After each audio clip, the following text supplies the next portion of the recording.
So for today's video guys no is magtanggal ko og pintura sa sakyanan.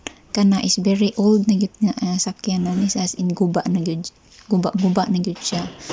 Amo na pud na siyang himuon og from old to new.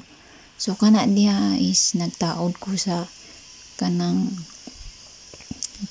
Kovacs is kanang kuan na siya, lihaan ako siya until nga mo hamis siya, until nga makuha ang iyang mga pintura. So ingon ana na akong trabaho diri guys no, kung dili mamintal usahay mag-inana pag maglihan magtinabangay mi sa akong bana.